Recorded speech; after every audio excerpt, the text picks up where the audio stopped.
오늘은 이 말씀을 가지고 고집을 버려라 라는 제목으로 잠시 은혜를 나누고자 합니다. 고집을 버려라. 여러분, 고집 있는 사람하고는 대화가 안 되죠. 왜 그렇습니까?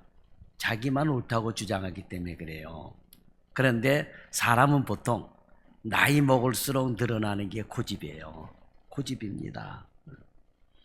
자, 여러분, 다른 사람이 조언하는 것을 받아들이지 않고 다른 사람이 말하는 것을 받아들이지 않고 내 주장만 옳다고 고집을 부리는 사람 어떻게 될까요? 인간관계가 파괴가 돼요. 인간관계가 파괴됩니다. 그리고 결국은 혼자 지내게 된다라고 하는 거죠.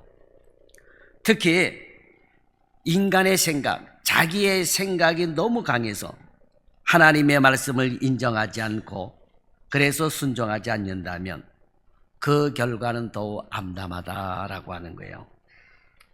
인간의 생각, 자기의 생각이 너무 강하다 보면 하나님과의 관계도 멀어지게 되고 하나님께서 주시는 풍성한 축복도 누리지 못하며 영육 간에 결국은 엄청난 해를 당하게 될 것이다 라고 하는 거예요.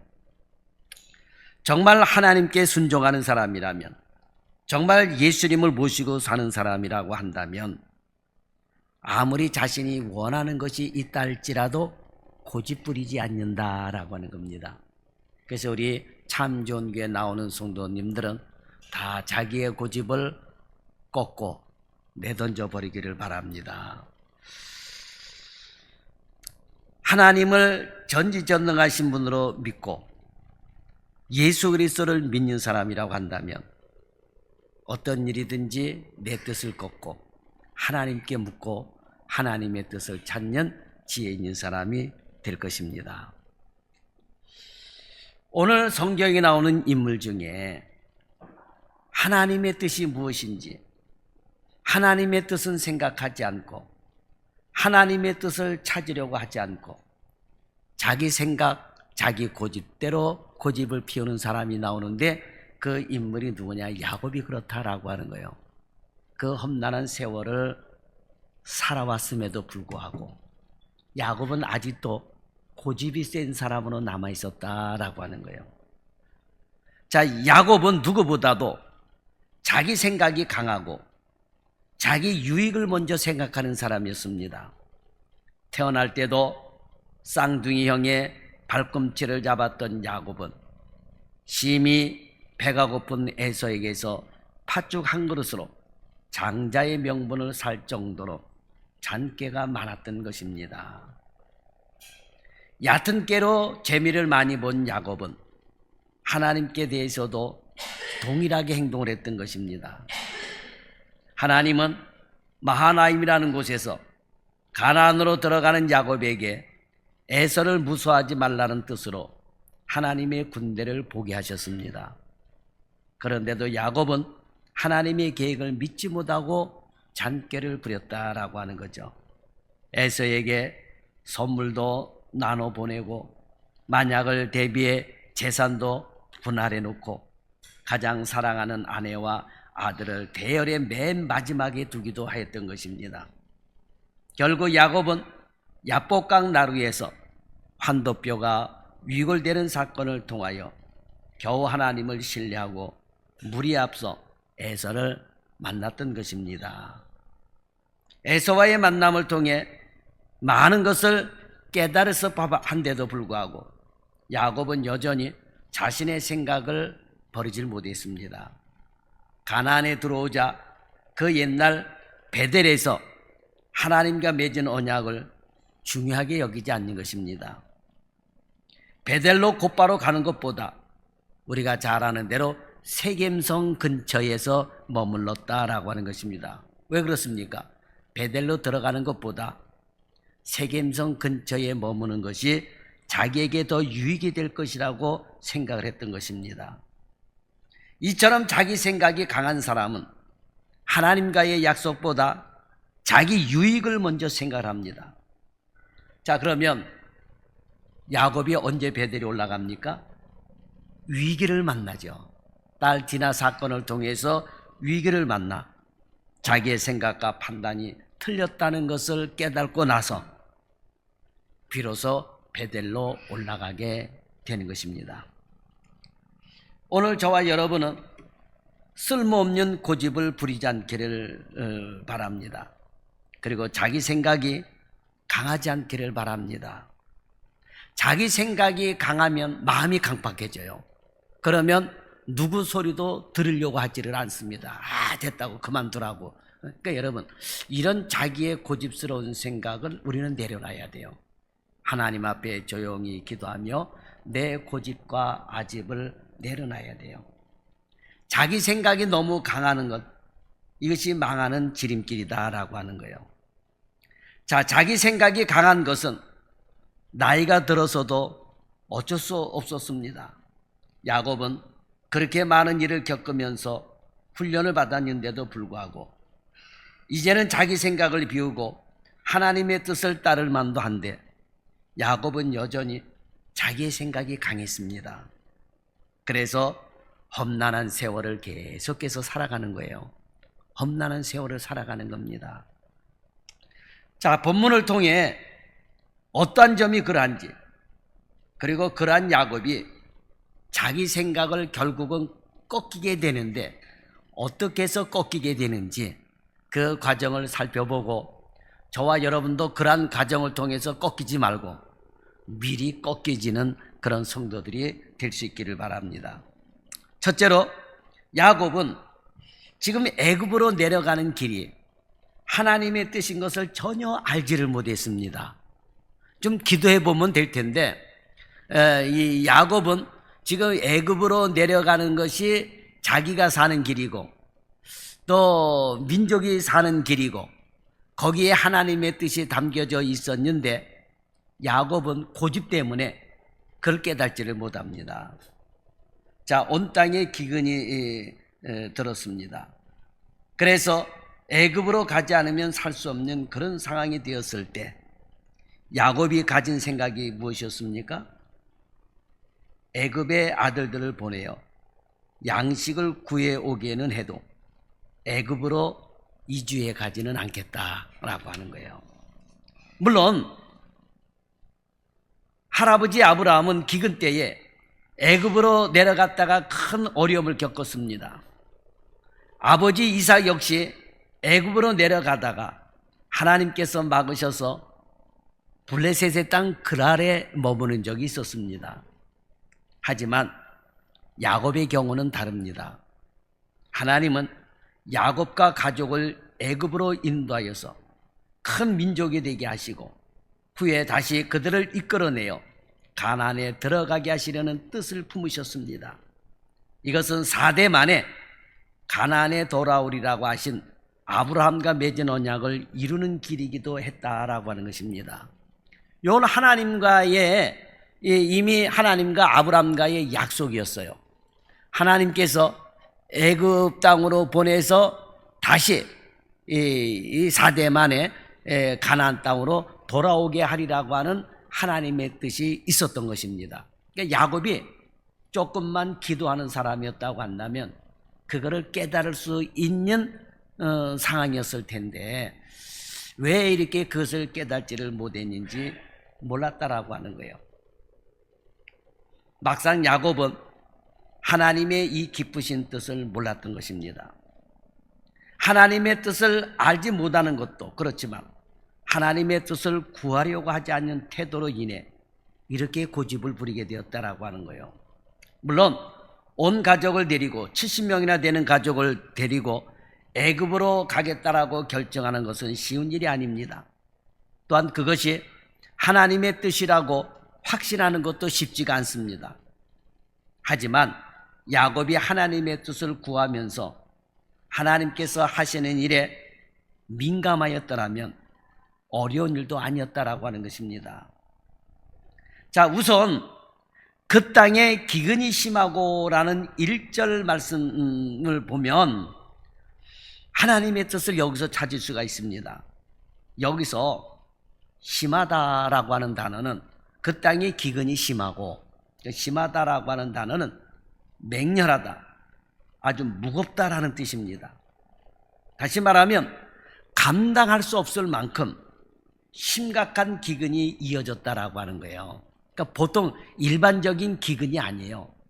기근이 굉장히 심각할 정도로 기근이 심각했다라고 하는 것입니다. 그러니까 감당할 수 없는, 야곱이 감당할 수 없는, 그 주변의 사람들이 감당할 수 없는 기근이 몰아쳐 왔다라고 하는 거예요. 예. 이러한 기근이 어느 특정 지역에만 임한 것이 아니라 그 당시 온 지면에 임했다라고 하는 것입니다. 그런데 이러한 때에 애굽에만 곡식이 있었어요. 애굽에만 곡식이 있었으니 당연히 이 땅에 기근이 이렇게 있는데 왜 애굽에는 양식이 있었을까? 궁금해하지 않습니까, 여러분? 그렇잖아요. 예? 자, 왜 그러한지 궁금해야 하고, 또 그렇게 되었던 바로의 꿈과 총리의 해석, 그리고 그 대책이 멀리까지 소문이 났을 거다라고 하는 거예요. 당연히 야곱 역시 그러한 소문을 들었어요. 왜 그렇습니까? 그 당시에 기근이 심했는데 애굽 땅에는 곡식이 있다고 하는 소식을 들었어요. 근데 애굽에만 풍년이 들어서 곡식이 있었겠습니까? 안 그렇거든요. 바로의 꿈이라든지 또 총리의 해석이라든지, 그러면서 총리가 어떻게 해서 7년 동안 풍년 들었을 때에 곡식을 모아두었는지, 그러니까 애굽 땅에 가면은 우리가 곡식을 얻을 수 있다, 그런 소문이 다 퍼지고, 바로님 말이 얼마를 가요? 천리를 간다고. 여러분 생각해 봐요. 그런 소문이 안 퍼졌겠습니까? 애굽 땅에는 어떻게 해서 곡식이 이렇게 있게 되었을까? 그랬을 때에 바로의 꿈과 그 다음에 그 어떤 젊은 사람이 총리가 되어서 이런 문제를 해결해 나가고 한 번 정도는 생각해 보았으면은, 그리고 하나님께 물어봤으면은 하나님이 가르쳐 주셨을 것 아니겠습니까, 여러분? 그렇잖아요. 또한 야곱이 베냐민을 제외한 모든 아들들을 애굽으로 보낸 첫 번째 방문 때도 마찬가지입니다.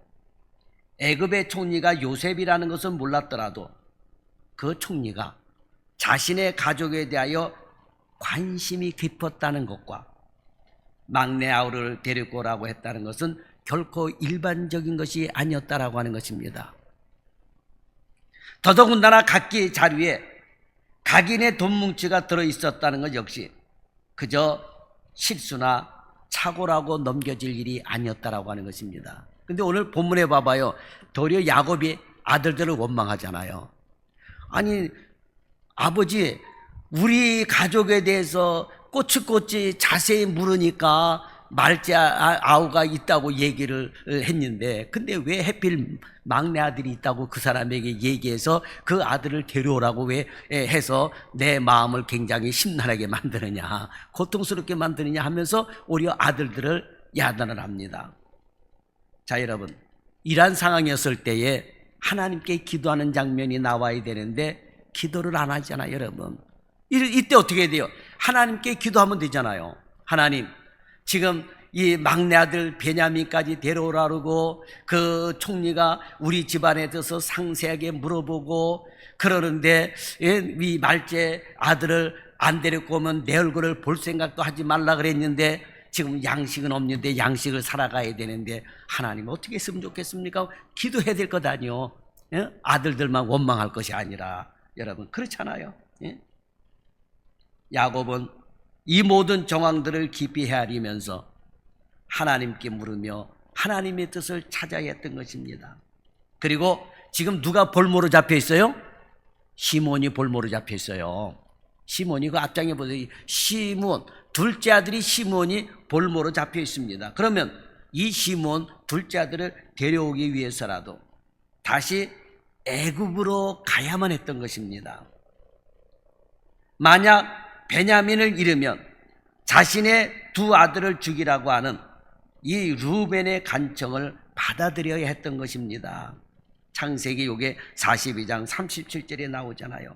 하지만 야곱은 하나님께서 요셉을 통해 시므온을 붙잡아 두었음에도 불구하고 고집을 꺾지 않았던 것입니다. 어떻게 고집을 버립니까? 요셉도 없어졌고 시므온도 없어졌는데 베냐민마저 빼앗길 수 있는 모험을 할 수 없다는 것입니다. 아니, 지금 야곱은 없어졌다 치더라도 시므온은 없어진 게 아니에요. 지금 애굽에 지금 붙잡혀 있는 거예요. 자기 동생에게 지금 붙잡혀 있는 거예요. 그런데 야곱은 뭐요? 요셉도 없어졌고 시므온도 없어졌고, 아이고 베냐민도 없어지면 어떡하냐. 그러니까 나는 이런 모험을 할 수 없다라고 하는 거죠. 야곱은 아들들도 애굽 총리도 여러 상황도 모두가 자신을 해롭게 한다고 생각했기 때문에 애굽은 생각도 하기 싫었던 것입니다. 자, 여러분, 감정이 상한다고 두렵다고 힘들다고 자포자기하면 하나님의 뜻을 알 수가 없는 것입니다. 그리고 신앙인으로서는 이것은 불신앙이다라고 하는 거예요. 그리고 야곱과 같은 이런 고집, 그리고 이런 교만이 어디에 있습니까? 야곱은 그로 인하여 애굽에 있는 시므온을 힘들게 했고 온 가족을 기다리는 요셉을 힘들게 했으며 모든 아들들을 힘들게 했다라고 하는 거예요. 무엇보다도 하나님의 뜻에 계속해서 저항을 하고 있는 것입니다. 그러니까 하나님께서 애굽으로 내려갈 수밖에 없을 정도로 환경을 만들어 주셨는데도 불구하고 이거를 깨달지 모르고 이게 모든 사람들을 전부 다 힘들게 했다라고 하는 거예요. 그런 여러분, 이게 얼마나 큰 손해입니까? 후에 정말 어쩔 수 없을 때 마지못해 애굽으로 아들들을 보냈으니 그동안 얼마나 몸과 마음이 힘들었겠습니까? 여러분, 자기 생각이 강하면, 무지하면 이렇게 모든 사람들이 힘이 든 거예요. 모든 사람이, 야곱만 힘이 든 게 아니요, 애굽에서 기다리는 요셉도 힘든 것이고 거기서 또 형제들을 기다리는 시므온도 힘든 것이고, 그리고 아버지한테 야단 맞고 아들들이 이렇게 했고 저렇게 해자라고 주장하는데도 불구하고 아버지가 뜻을 꺾지 않으니까 그 아들들도 힘이 들고, 그리고 본인 야곱도 힘이 들었다라고 하는 거예요. 그러니까 여러분, 한 사람의 고집이 이렇게 온 집안을 힘들게 할 수 있다라고 하는 것입니다. 교인 한 성도의 고집이 안 꺾여지게 되면 온 교회가 힘들 수도 있다라고 하는 것을 우리는 깨달아야지 된다라고 하는 것입니다. 그러므로 여러분, 우리는 항상 내 고집을 버릴 수 있는 그런 생각을 가지시 바랍니다. 자기 생각만을 가지고 판단해서는 안 된다라고 하는 거예요. 그래서 여러분, 어떤 어려운 일이 있을 때는 하나님의 뜻을 먼저 구하는 성도가 되어야 될 줄 믿습니다. 그 다음에 두 번째로, 하나님은 이렇게 고집스럽게 끝까지 자기 고집을 꺾지 않는 야곱을 사랑으로 또 인도하셨다라고 하는 거예요. 어떻게 사랑으로 인도하셨겠습니까? 자, 많은 사람들이 하나님은 사랑이시다라고 말하지만 때로는 과연 그 사실을 몸과 마음으로 깨닫고 진정으로 고백하고 있는지 의심이 들 때가 있습니다. 하나님께서 정말 자신을 사랑하시며 자신은 하나님의 그 사랑으로 산다는 것을 진실로 깨닫고 고백할 수 있다면 그런 사람은 건강한 신앙생활을 할 수가 있습니다. 하지만 안타깝게도 하나님께서 사랑이심을 고백하는 많은 사람들 가운데는 그 사랑을 깨닫지 못하고 지식으로만 얕게 알고 말하는 사람들이 많다라고 하는 거예요. 그럼에도 불구하고 하나님은 하나님의 백성들을 너무나 사랑하십니다. 얼마나 사랑하십니까? 독생자 예수를 내어주시고 십자가에 죽기까지 하시기까지, 그래서 우리를 구원하시기까지 사랑하신 것입니다. 자, 야곱도 마찬가지예요. 하나님은 야곱이 어떻게 행동하든 여전히 야곱을 사랑하셨습니다. 하나님의 뜻을 깨닫고 애굽으로 가야 할 야곱이 자기 생각의 근간 고집과 자기 판단에 따른 두려움으로 인해 결정을 내리지 못할 때도 하나님은 야곱을 사랑하셨습니다. 자, 하나님께서 야곱을 보실 때에 얼마나 답답하고 한심스럽겠습니까? 고집으로 사는 자를 보시며 고집대로 살게 내버려 두실 수도 있지 않을까요? 하지만 하나님은 야곱을 그대로 두지 아니하셨습니다. 생각하기도 싫다는 야곱을 계속해서 설득을 하시는 거예요. 그러면서 하나님은 어떻게 이 야곱의 이 고집스럽고 이 부분을 깨닫지 못하는 야곱을 인도하셨는지 그 내용을 보면은 첫째로 기근과 궁핍을 사용하셨어요. 야곱에게. 그러니까 야곱은 자기 아들들의 목숨을 담보로 자신과 형제들을 애굽으로 보내달라고 설득한 루벤의 청은 거절했습니다. 하지만 가져온 곡식이 다 떨어져 가므로 가족들이 배고플 상황에 처하게 되자 더 이상 고집을 부릴 수도 자기 감정대로 행동할 수도 없었습니다. 하나님께서 궁핍과 기근과 배고픔이라고 하는 극약 처방을 내리시자 야곱은 고집을 꺾고 생각하기도 싫은 애굽으로 아들들을 보낼 수밖에 없었다라고 하는 거예요. 자, 여러분, 우리도 때때로 생각하기도 싫은 일을 겪을 때가 있습니다. 하지만 그것이 죄로 말미암은 결과가 아니라면 고난과 같은 그 싫은 일은 오히려 우리에게 큰 유익이 될 것이다 라고 하는 거예요. 야곱이 그러하듯이 하나님께서 그러한 고난을 통해 저와 여러분에게 깨달음과 결단을 이끌어내실 수도 있다라고 하는 것입니다. 어쩔 수 없는 코너에 몰려서 하나님께로 나아가는 것이 그리 좋은 모습은 아니지만 그렇게라도 하나님의 뜻을 따르는 것이 복인 줄 믿습니다. 다시 말해서 때로 고난은 저와 여러분을 향한 하나님의 사랑의 표현이라는 사실을 알아야 된다라고 하는 거예요. 그래서 하나님은 고집을 피우는 야곱에게 이 기근과 궁핍이라고 하는 것을 사용을 하셔서 애굽으로 내려갈 수밖에 없게끔 만드셨다라고 하는 거예요. 이렇게 굶어 죽느니 애굽으로라도 내려가서 어쨌든 곡식을 사오자 하면서 이제 꺾게 되죠. 그 다음에 두 번째는 유다의 호소를 통한 설득이었습니다. 자, 넷째 아들 유다를 통한 호소였다라고 하는 거예요. 유다는 비록 네 번째 아들이지만 위에 세 명의 형들과 달리 아버지의 인정을 받고 있었습니다.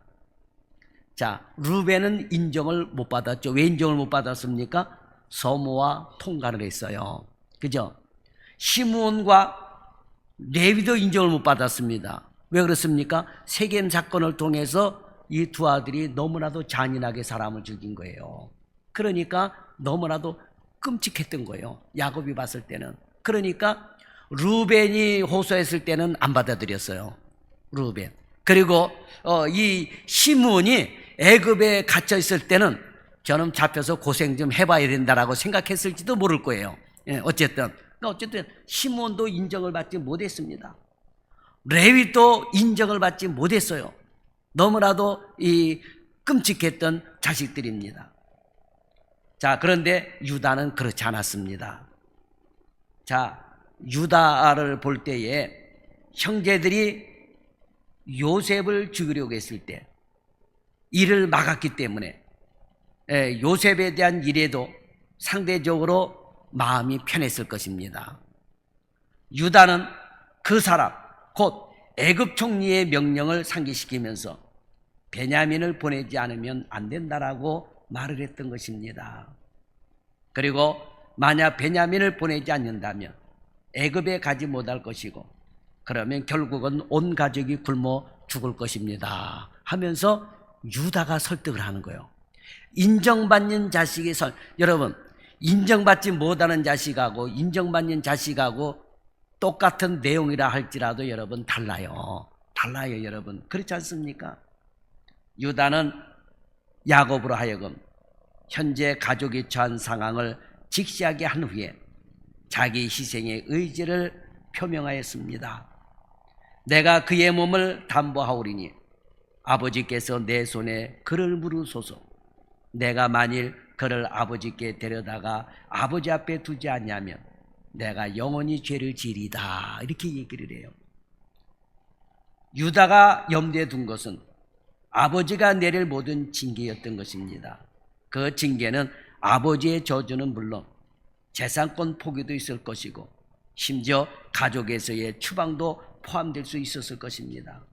그러나 유다는 이러한 징계를 각오해서라도 아버지를 설득하여 애굽에 가서 시므온도 구해오고 양식도 구해오겠다라고 했던 거예요.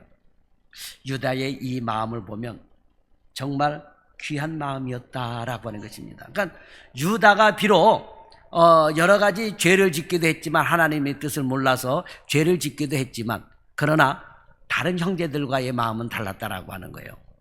다른 형제들이 요셉을 죽이려고 했을 때 유다는 반대했던 겁니다.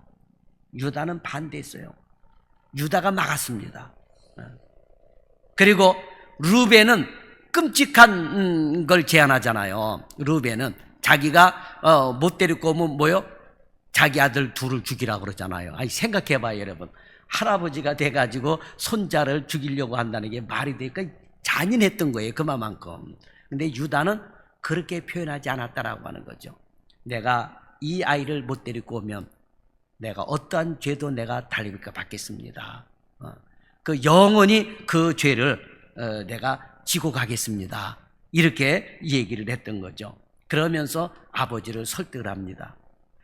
얼마나 귀한 마음입니까, 유다가. 자, 그런데 여기서 우리가 알아야 될 것은 유다의 이러한 마음은 하나님께서 주신 마음이라고 하는 거예요. 하나님께서 유다로 하여금 그러한 생각을 품게 하셔서 하나님을 대신하여 아버지 야곱을 설득하게 했다라고 하는 것입니다. 그러니까 다른 자식들은 마음에 악한 마음들이 있어가지고 하나님께서 그런 마음을 주셔도 깨닫지를 못해요. 그러나 유다는 이 본래 성품이 좋은 마음을 갖고 있었기 때문에 그런 마음 바탕에 하나님께서 이 아버지를 설득할 수 있는 마음과 지혜를 주셨기 때문에 아버지를 설득할 수 있었다라고 하는 거예요. 이게 하나님이 주신 마음이다라고 하는 거예요. 여러분, 때때로 사람의 말이 하나님께서 내게 주신 말씀은 아닌지 생각해 봐야 돼요. 자, 아버지 야곱이 유다의 이 말을 듣고 꺾이잖아요. 그러니까 여러분, 누가 내게 어떤 얘기를 할 때 아예 됐어, 그만둬, 말도 하기도 싫어, 뭐 말하지도 마라, 이러면 여러분 안 돼요. 하나님의 뜻을 몰라요, 이렇게 되면. 그러니까 여러분, 들어봐야 돼요. 들어보고 생각을 해봐야지 된다라고 하는 것입니다. 그러니까 유다는 이런 얘기를 할 때 야곱이 그 말을 듣습니다. 그 말을 들어요. 예. 여러분, 다윗을 보면 자신을 저주하는 시므온의 말을 하나님의 말씀으로 받아들였습니다. 그죠? 왕에서 쫓겨나서 그 아들 압살롬에 의해서 도망갈 때에 시므온이 나타나서 저주하잖아요. 그런데도 불구하고 다윗의 측근들은 저 시므온을 가서 죽이리까 그럴 때에 내버려둬라 그랬습니다. 그러면서 그것도 하나님의 말씀으로 받아들였더라. 여러분, 우리가 이런 마음을 가져야 될 줄 믿습니다. 그래야 하나님의 세미한 음성도 들을 수가 있다라고 하는 것입니다. 하나님은 야곱의 마음에 이제 믿음을 주셨습니다. 유다의 말을 듣고 그 다음에 믿음을 주셨어요. 그래서 야곱은 전능하신 하나님께서 애굽 총리 앞에서 아들들에게 은혜를 베풀어 주실 것을 믿었던 것입니다. 전능하신 하나님께서 자신과 아들들을 악한 일로 내몰지 않으실 것을 이제 믿었던 것입니다. 그래서 야곱은 하나님께서 주신 믿음으로 내가 자식을 잃게 되면 이리리로다 이렇게 고백을 해요. 이 자식 없으면 안 된다라고 하는 고백을 이야기를 했던 이 야곱이 이제는 내가 자식을 잃으면 이리리로다. 그러면서 그 자식을 하나님께로 맡기는.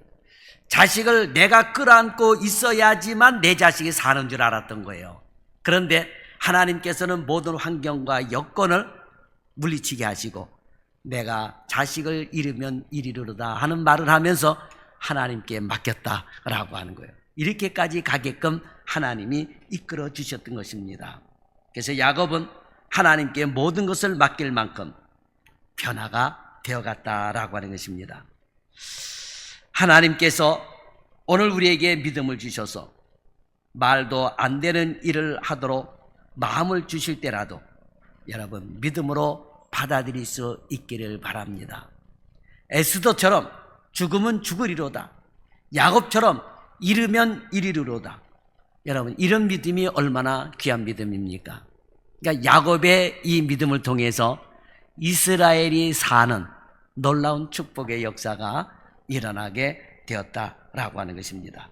모든 것이 합력하여 복이 되게 하시는 하나님의 뜻을 깨닫는 저와 여러분이 되기를 예수님의 이름으로 축원합니다. 기도하겠습니다. 좋으신 하나님 감사합니다. 우리는 늘 하나님의 뜻을 깨닫지 모르고 인간의 생각이 앞설 때가 많았습니다. 그리고 고집 부릴 때가 많았습니다. 주여 이제는 우리도 에스더처럼 죽으면 죽으리로다, 또 야곱처럼 잃으면 이리로다 하면서 하나님께 모든 것을 맡길 수 있는 그러한 위대한 믿음의 소유자들이 되게 하여 주옵소서. 내 생각과 고집보다는 하나님 뜻에 맡기는, 순응하며 나가는 그런 성도들이 되기를 소망합니다. 오늘도 우리 교회와 가정, 또 우리의 모든 사업장과 직장과 모든 계획하는 일에 하나님의 뜻에 맡기는 지혜 있는 성도들이 되게 도와주시고, 내 고집과 아집을 갖고 살아가는 성도들이 하나도 없게 도와주시고, 또 우리가 어떤 사람의 말이든지 그 말을 귀담아 듣고 그 속에서 하나님의 뜻이 담겨져 있는 것은 아닌지 깨달을 수 있는 지혜도 없게 하여 주옵소서. 그럴 때에 우리의 고집이 꺾여지고 내 생각이 꺾여지고 늘 하나님의 성품, 예수님의 성품을 살아가는 성도들이 되기를 소망합니다. 예수님의 이름으로 기도드리옵나이다. 아멘.